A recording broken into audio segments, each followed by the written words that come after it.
আসসালামু আলাইকুম। আজকে পাতাকপি দিয়ে মুরগির মাংস, সাথে দিব আলু। কড়াইয়ের মধ্যে তেল দিয়ে দিলাম।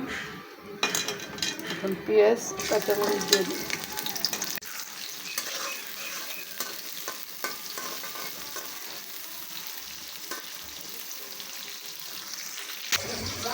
পাতাকপি দিয়ে কেটে পরিষ্কার করে নিচ্ছি। পাতাকপি দিব, সাথে নতুন আলু দিব।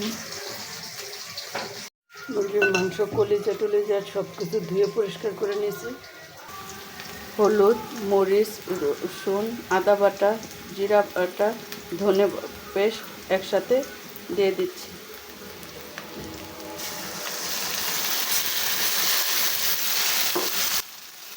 মশলাগুলো গুলে নিচ্ছি।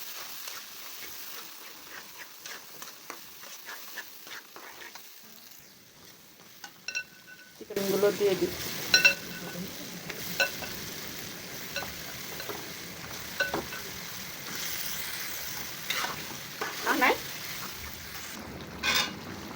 একটু আলু দিয়ে দিচ্ছি।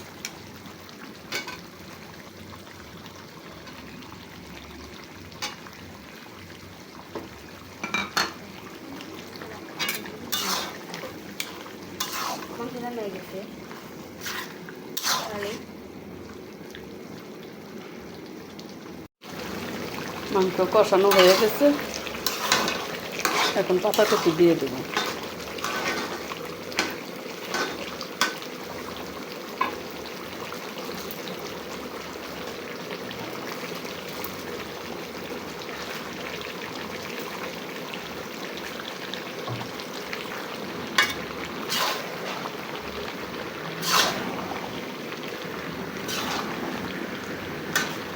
পাতাকপি দিছি, এখন কিছুক্ষণ কষাবো, তারপরে সামান্য একটু পানি দেব। কিছু কষানো হয়ে গেছে, এখন একটু তরকারির ঝোল দিয়ে দিচ্ছি।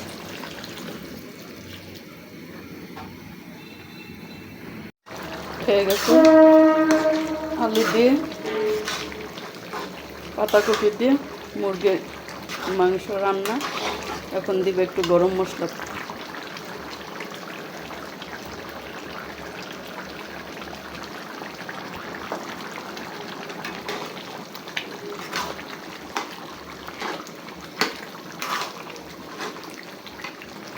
সামান্য একটু ধনে পাতা দিয়ে নামায় ফেলব।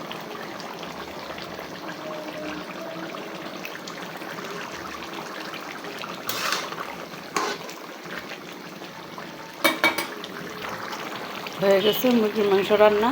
আমি এখানে আস্তা কোনো গরম মশলা ব্যবহার করিনি। দারচিনি, এলাচ, জিরা, তেজপাতা একসাথে ফাঁকি করে নিয়েছি, সেই মশলাটা ইউজ করছি। এখন তরকারি সম্পূর্ণরূপে রান্না হয়ে গেছে, পরিবেশন করে দেখাচ্ছি।